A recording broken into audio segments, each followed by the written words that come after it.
नमस्कार, अपना प्रदेश उत्तर प्रदेश उत्तराखंड देख रहे हैं आप। मैं हूं आपके साथ पूजा मोहन पांडे। बुलेटिन की शुरुआत करते हुए सबसे पहले आपको बता दें, लखनऊ में आज योगी कैबिनेट की अहम बैठक हुई। मुख्यमंत्री योगी आदित्यनाथ की अध्यक्षता में बैठक में कैबिनेट में अहम प्रस्तावों पर लगाई है। योगी सरकार प्रवक्ता सिद्धार्थनाथ सिंह ने प्रेस कॉन्फ्रेंस करते हुए योगी कैबिनेट में कुल 12 बिंदुओं पर चर्चा हुई है, जिसमें यूपी गंगा एक्सप्रेस में 36,230 करोड़ रुपए का प्रस्ताव पास किया गया है। साथ ही सिविल निर्माण के लिए 19,754 करोड़ रुपए का प्रस्ताव पास हुआ है। योगी कैबिनेट बैठक में गंगा एक्सप्रेसवे के आरएफक्यू और आरएफपी को मंजूरी दी गई है। तो वहीं 16 जिलों में मेडिकल कॉलेज खोलने की भी मंजूरी मिली है। सिद्धार्थनाथ सिंह ने बताया कि ललितपुर में ब्लॉक ड्रग पार्क को देखते हुए एयरपोर्ट के लिए 91.777 हेक्टेयर जमीन खरीदी जाएगी, जिसमें कुछ जमीन रक्षा मंत्रालय से ली जाएगी, लेकिन उसे बदले जमीन भी दी जाएगी।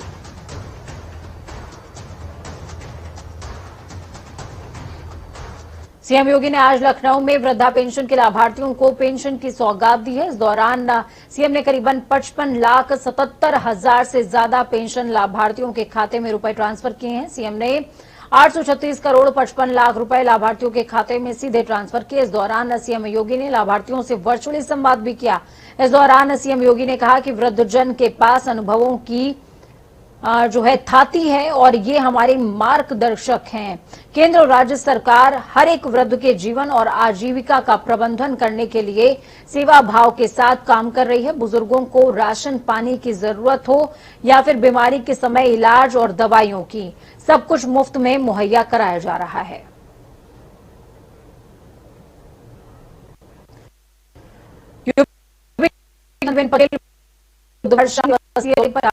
पहुंच रही हैं और उन्हें गृह राजा सुमेर सिंह किले में ठहराया गया है। इस दौरान राज्यपाल ने राजा सुमेर सिंह किले के प्रांगण में पौधारोपण भी किया। गुरुवार की सुबह 10 बजे राज्यपाल आनंदीबेन पटेल सबसे पहले इटावा सफारी पार्क पहुंची। यहां पर आपको बता दें कि ई कार से सफारी पार्क का भ्रमण करती नजर आई। वन्य जीवों की प्रदर्शनी की सराहना करी है। इसके अलावा लॉयन सफारी में शेरों को भी देखा है, व्यवस्थाओं की जानकारी हासिल करी। इसके बाद राज्यपाल दत्तावली के आंगनबाड़ी केंद्र पहुंची। यहां भी उन्होंने व्यवस्थाओं का जायजा लिया। इसके अलावा राज्यपाल आनंदीबेन पटेल विकास भवन के प्रेरणा हॉल भी पहुंची थी। 4 तस्वीरें जो कि 3 दिवसीय दौरे के दूसरे दिन को समेटती नजर आ रही हैं। तो वहीं समाजवादी पार्टी के मुखिया अखिलेश यादव ने जन क्रांति यात्रा के समापन समारोह में समाजवादी कार्यालय पर प्रेस कॉन्फ्रेंस की। इस प्रेस कॉन्फ्रेंस में सपा के संस्थापक मुलायम सिंह भी मौजूद रहे। मुलायम सिंह ने सपा ज्वाइन करने वाले कार्यकर्ताओं को बधाई दी। साथ ही जन क्रांति यात्रा के समापन समारोह में मुलायम सिंह यादव ने कहा कि सपा की सरकार बनाकर इस क्रांति यात्रा का मकसद पूरा करें और कहा कि सपा ही सामाजिक न्याय की लड़ाई लड़ सकती है, सभी को अधिकार दिला सकती है। वहीं सपा अध्यक्ष अखिलेश यादव ने कहा कि पूरे प्रदेश में अलग अलग यात्राएं चल रही हैं। ममदुल यात्रा का समापन सैफई में हो चुका है और आज जन क्रांति पार्टी की यात्रा का समापन हो रहा है। आपको बता दें कि सपा के राष्ट्रीय अध्यक्ष अखिलेश यादव ने एक बार फिर से यूपी विधानसभा चुनावों में 400 से ज्यादा सीटें जीतने का दावा किया है।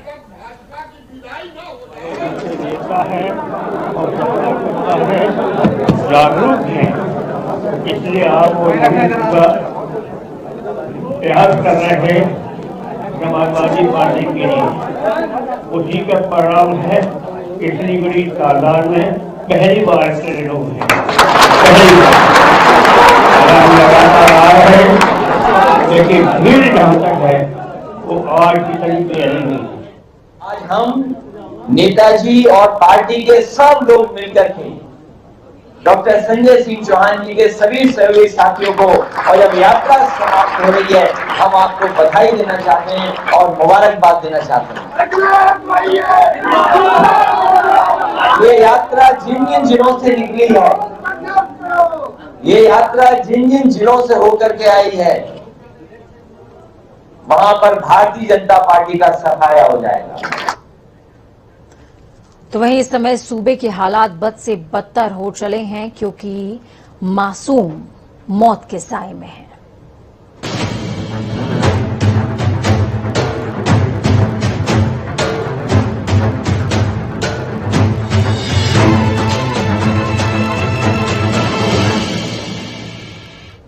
यूपी के कई जिलों में सैकड़ों बच्चे रहस्यमयी बुखार से तप रहे हैं। बुखार इतना बढ़ गया है कि सांसें सदमे में आ गई हैं। फिरोजाबाद में अब तक 40 से ज्यादा लोगों की मौत हो चुकी है, जिनमें 36 बच्चे शामिल हैं। ये रहस्यमयी बुखार लोगों की जान लेने पर आमादा है।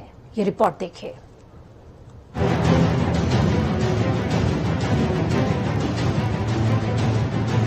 फिरोजाबाद की इन तस्वीरों ने पूरे उत्तर प्रदेश को झकझोर कर रख दिया है। अस्पतालों में बुखार से बच्चे तप रहे हैं।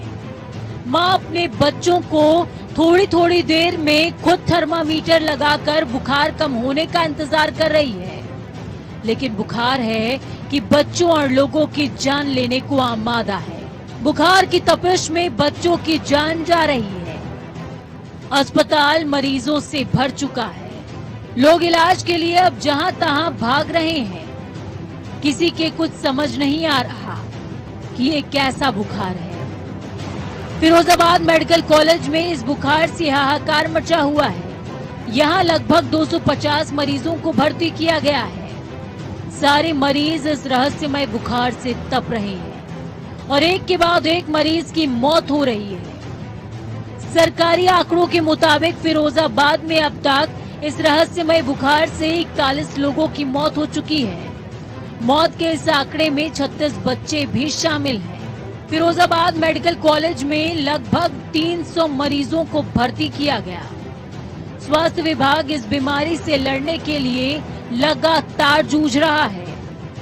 खुद मुख्यमंत्री योगी आदित्यनाथ भी इस बुखार को लेकर सख्ते में हैं। बीते दिन सीएम योगी ने फिरोजाबाद के मेडिकल कॉलेज का दौरा किया। सीएम ने बुखार की तपिश में तप रहे बच्चों से मुलाकात भी की। साथ ही अस्पताल प्रशासन को किसी भी स्थिति में बच्चों के इलाज में लापरवाही न बरतने के निर्देश दिए। सीएम योगी ने त्वरित कार्रवाई करते हुए फिरोजाबाद मेडिकल कॉलेज की सीएमओ नीता कुलश्रेष्ठ को स्थानांतरित करते हुए 11 स्पेशलिस्ट आईसीएमआर डॉक्टरों की टीम फिरोजाबाद भेज दी। डॉक्टरों की टीम ने पहुंचकर मरीजों के सैंपलों की जांच की। डॉक्टरों की जांच में बच्चों और बीमारों में कोविड के एक भी लक्षण नहीं मिले हैं। हालांकि सीएम योगी के आदेश के मुताबिक भर्ती सभी बच्चों का मुफ्त इलाज किया जा रहा है। वहीं अस्पताल में बुखार का कहर ऐसा कि इलाज के लिए डॉक्टर कम पड़ रहे हैं। बाहर से डॉक्टरों को बुलाया जा रहा है। हालात इतने बेकाबू हैं कि अस्पताल के कोविड वार्ड को भी चिल्ड्रन वार्ड में तब्दील कर दिया गया है। इस रहस्यमय बुखार का तांडव सिर्फ फिरोजाबाद में नहीं बल्कि यूपी के कई जिलों में है। मथुरा जिले में पिछले 15 दिनों में 11 बच्चों की मौत हो चुकी है, जबकि आज सुबह 2 और बच्चों की मौत से प्रशासन हरकत में आ गया है। तो वहीं मेरठ में भी बुखार की दस्तक हो रही है। बदलते मौसम और बारिश के बीच बीमारियों ने पांव पसारना शुरू कर दिया है। बुखार, खांसी, जुकाम और टाइफाइड जैसे लक्षणों वाले मरीज ज्यादा सामने आ रहे हैं।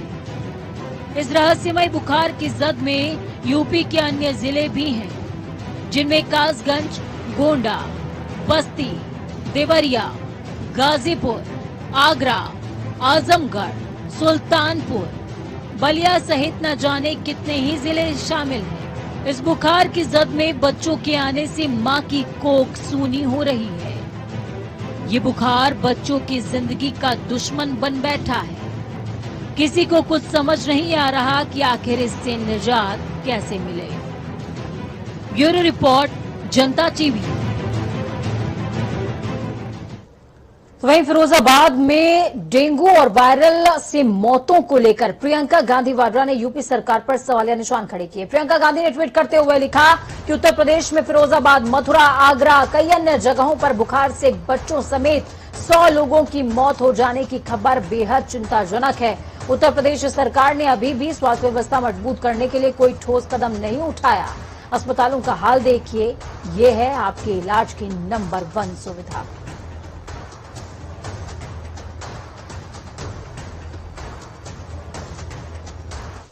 तो इस खबर के लिए ग्राउंड जीरो का रुख करते हैं। फिरोजाबाद से दीपक हमारे साथ में जुड़े हुए हैं, दीपक भारद्वाज, और मथुरा से सुरेश सैनी हमारे साथ में मौजूद हैं ग्राउंड जीरो से।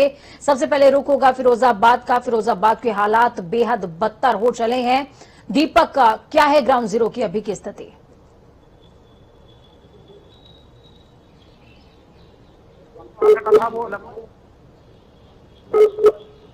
चलिए दीपक, मैं आपके पास वापस लौटती हूँ जी, अपनी बात आप पूरी करें। 41 बच्चों का आंकड़ा था सुबह तक, 3 बच्चों की और मौत के बाद ये आंकड़ा 44 हो गया है। और साथ ही में आपको ये भी बता दूं कि जिस तरीके से 300 बच्चे भर्ती थे, अब वो जाकर के 325 हो गए। दोपहर तक 25 जो बच्चे हैं और भी भर्ती हुए हैं। तो आज माननीय प्रशासन ने भी इसकी तैयारियां और अच्छी तरीके से कर ली है और बाहर से 100 बेडों की व्यवस्था और की गई है, जिसके चलते यहाँ पर 100 बेड दूसरे अस्पतालों में और सेट कर दिए हैं, जिसके कारण यहाँ पर क्योंकि आदेशा है कहीं न कहीं जिला प्रशासकों की ये जो संख्या है आगे बढ़ेगी और इसका कहीं न कहीं हमें इसकी तैयारी करनी पड़ेगी। तो जिसके चलते ठीक है दीपक, मैं आपके पास लौटूंगी। तो सवाल मेरा होगा, आईसीएमआर डॉक्टरों की टीम पहुंची है वहां पर, उसके बाद और पहले के हालातों में कितना परिवर्तन? मथुरा से सुरेश हमारे साथ में जुड़े हुए हैं। सुरेश, क्या कुछ अपडेट है ग्राउंड जीरो से? जी मैं आपको बता दूं, आज भी जिस तरह से एक बच्चे की मौत मथुरा के खो गांव में हुई है, उसके बाद जिस तरह से गांव के लोगों का आक्रोश पनप गया है और वो आक्रोशित होकर के पूरी तरह से धरने पर बैठ गए, जिनका स्वास्थ्य विभाग के खिलाफ ये धरना दिया जा रहा है। और उनका साफ कहना है कि हमें स्वास्थ्य विभाग पर किसी तरह का कोई भरोसा नहीं है, क्योंकि जिस तरह से अभी 15 दिन में लगभग 11 बच्चों की मौत खो गांव में हुई है, उसके साथ साथ उनका जो भरोसा है वो टूटता जा रहा है, उनकी उम्मीदें वो टूटती जा रही है, क्योंकि हर दूसरे दिन हर दिन किसी न किसी की अनहोनी की घटना आ रही है। तो जिसको लेकर के ग्रामीण पूरी तरह आक्रोशित है और जिस तरह से वहां ने धरना शुरू कर दिया, उन्होंने भूख हड़ताल शुरू कर दिया और उनका साफ कहना है कि हमें स्वास्थ्य विभाग पर किसी भी तरह का कोई भरोसा नहीं है, और जिसको लेकर अब डीएम या सरकार कुछ और विकल्प तलाशे जिससे कि उनके जो नौनिहाल हैं उनकी जान बचाई जा सके। बिल्कुल, फिरोजाबाद का रुख करते हैं। दीपक, आपसे मेरा सवाल सीधे तौर पर यही था, सीएमओ में परिवर्तन, 11 आईसीएमआर डॉक्टरों की टीम फिरोजाबाद पहुंची हुई है, नियंत्रित करने की कोशिश हो रही है हालातों को, कितना परिवर्तन? मैं बता दूं कि आईसीएमआर की टीम यहाँ पहुंची है, लेकिन उसका कोई भी निष्कर्ष फाइनल नहीं निकल के आ रहा है, ना ही उससे कोई ऐसी उम्मीद हम ये कर सकते हैं जिससे कहीं पॉजिटिव रुख मिल रहा हो। केवल उन्होंने यहाँ जाकर के केवल कोविड की जांच की है, जिसमें कोविड नेगेटिव पाया गया है। साथ ही में आपको ये भी बता दूं कि इसमें जो आंकड़ा है बड़ा तेजी से बढ़ रहा है, क्योंकि अभी दोपहर तक की हम बात करें, सुबह से लेकर के 10 बजे से लेकर के अगर दोपहर 1 बजे तक की बात करें तो 25 बच्चे और भी नए भर्ती हुए हैं। और साथ ही हम आपको ये भी बता दें कि 18 डॉक्टरों की टीमों को और बुलाया गया है, जिसके पास में इटावा, सैफई से, आगरा से और मथुरा ऐसी जगह से कई और भी डॉक्टरों की टीमें यहाँ पर एकत्रित हुई हैं, क्योंकि संभावना है यहाँ के प्रशासनिक अधिकारियों को, स्वास्थ्य विभाग को, कि कहीं न कहीं स्थिति गड़बड़ा सकती है। जो स्थिति अब तक शहर के अंदर बनी हुई थी, अब वही स्थिति अब ग्रामीण की तरफ भी पहुंच चुकी है। धीरे धीरे गाँव में भी ये बड़ा तेजी से फैल रहा है, वायरल है, क्योंकि वायरल और डेंगू की पुष्टि हो रही है। लेकिन इतना अगर बीते हम दो और सबसे बड़ी बात दीपक यहाँ पर ये कि बच्चे ही क्यों, हर बार ज्यादा से ज्यादा संख्या में बच्चे ही भर्ती हो रहे हैं। सुरेश हमारे साथ में जुड़े हुए हैं। सुरेश, आपने बोला कि मथुरा के जो वो तमाम लोग हैं धरने पर बैठे हुए हैं, जिनके परिजन, जिनके बच्चे बीमार हैं इस समय, तो क्या ऐसे में किसी प्रशासनिक अमले के अधिकारी ने बातचीत करने की कोशिश करी है? जी, जिस तरह से हमारी डीएम से मुलाकात हुई, डीएम से बातचीत हुई, उन्होंने साफ कहा कि हम प्रयास कर रहे हैं, डॉक्टरों की टीम वहां लगा रहे हैं, कैंप वहां कर रहे हैं डॉक्टर, लेकिन जो डॉक्टर कैंप कर रहे हैं उनका कैंप करना और ना करना एक सिर्फ जो है कहते हैं कि ढाक के 3 बाती साबित हो रहा है। क्योंकि अगर मान लीजिए जब उनके कैंप करने से, डॉक्टरों के इलाज करने से वहां के बच्चों को, वहां के लोगों को फायदा नहीं हो रहा, तो उसका कोई मायने नहीं रखता। क्योंकि जिस तरह से लोगों का आक्रोश है, उनका साफ कहना कि हमें अब स्वास्थ्य विभाग पर कोई भरोसा नहीं है, और जिन माओ की कोख उजड़ रही है, जिनके बच्चे नौनिहाल मौत के गाल में समा रहे हैं, उनका दर्द जो है वो महसूस करना चाहिए। इसी को लेकर आज जो ठीक है, बहुत शुक्रिया आप दोनों का हमारे साथ जुड़ने के लिए, हम जानकारी साझा करने के लिए। तो ग्राउंड जीरो से जो निकलकर सामने आया वो साफ तौर पर इस तरफ इशारा कर रहा है कि हालात बेहतर नहीं है और बेहद जरूरी है कि सख्ती से हालातों को नियंत्रित करने के लिए जुट जाया जाए। दूसरी तरफ सरकार ने बड़ा और अहम फैसला लिया। उत्तर प्रदेश में अब बुखार और कोविड मरीजों को तलाशने के लिए एक विशेष अभियान चलाया जाएगा। यह अभियान 7 सितंबर से 16 सितंबर तक प्रदेश व्यापी सर्विलांस कार्यक्रम के तौर पर चलाया जाएगा, जिसके तहत स्वास्थ्यकर्मी घर घर जाएंगे, कोविड मरीजों, टीबी मरीजों और बच्चों के रूटीन टीकाकरण की जानकारी हासिल करेंगे। आपको बता दें कि सीएम योगी ने बरसात के मौसम में बीमारियों के प्रकोप को देखते हुए सर्विलांस को बेहतर करने के निर्देश पहले ही दे रखे थे।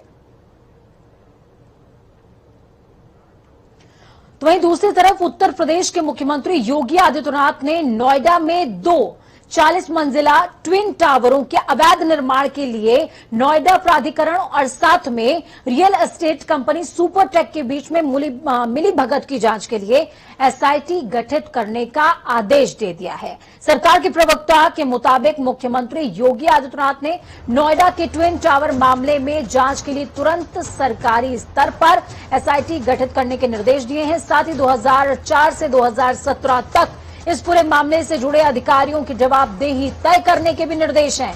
सीएम ने निर्देशित करते हुए कहा कि दोषी अधिकारियों के खिलाफ सख्त से सख्त कार्रवाई की जाए।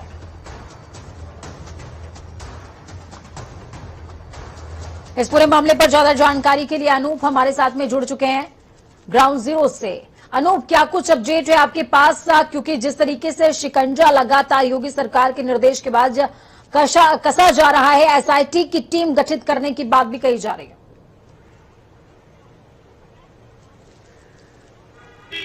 देखिए पूजा, सुपरटेक नोएडा का मामला, हालांकि पीड़ितों को देर में न्याय मिला, 10 साल बाद संघर्ष किया, कोर्ट के चक्कर लगाए हैं, लेकिन अब जाके जब सुप्रीम कोर्ट का डंडा पड़ा है तब सुपरटेक को पता चला कि उसने गलती की है। सबसे बड़ी बात पूजा यह है कि सुपरटेक और अथॉरिटी के जो अधिकारी हैं उनकी मिलीभगत से आप देखिए किस तरीके से हाईकोर्ट के आदेश के बाद भी आपने देखा किस तरीके से बहुमंजिला इमारत बनती गई। आखिर क्या वजह थी, कौन अधिकारी थे, इन सब चीजों को लेकर इसकी जांच की आवश्यकता है। और जब सुप्रीम कोर्ट का डंडा जब चला तो उसके बाद उत्तर प्रदेश सरकार भी सक्रिय हो गई है इसमें। एसआईटी की गठन का आदेश के बाद 2004 से जिस समय कोर्ट ने आदेश दिया था कि इस बिल्डिंग को रोका जाए और उसका अवैध निर्माण पूर्ण से करार दिया था, उसके बावजूद भी अगर बिल्डिंग बनती है तो उसके बीच में कौन से अधिकारी थे, आखिर वो क्या वजह थी अगर इस तरीके से बिल्कुल मिलाभगत से 40 मंजिला बिल्डिंग वहां पर बनके तैयार हो गई और वो जो लोग परेशान हैं उनको अभी तक परेशानी का सामना झेलना पड़ा। अब एसआईटी जांच करेगी कि जो दोषी हैं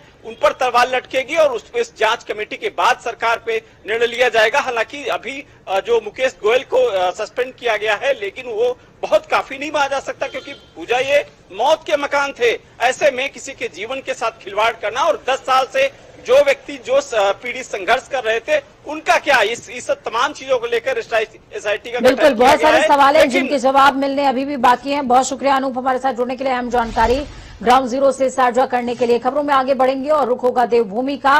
कांग्रेस परिवर्तन यात्रा शुरू कर रही है, जिसको लेकर रूट प्लान भी जारी कर दिया गया।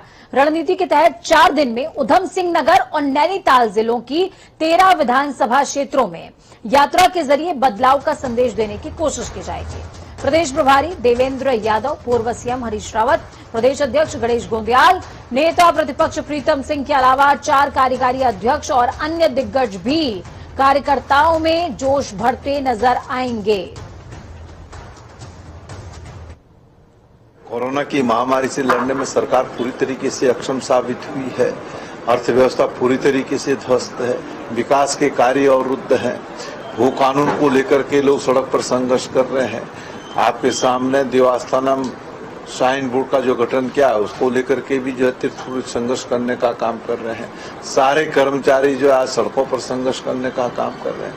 तो एक नहीं, बहुत सारे मुद्दे हैं जिन मुद्दों को लेकर के हम आम जन के बीच में जाएंगे और उत्तराखंड के लोगों ने सरकार की परिवर्तन का मन बना लिया है। इसीलिए तो चलिए इस खबर पर ग्राउंड जीरो से हमारे साथ कंचन वर्मा जुड़ चुके हैं। कंचन, क्या कुछ अपडेट है? परिवर्तन यात्रा का आगाज, ऐसे में कांग्रेस में अंदर खाने जो उथल पुथल मची हुई है, एक आखिरी मौका है कि जनता के सामने एक मजबूती के साथ पेश हो पाए।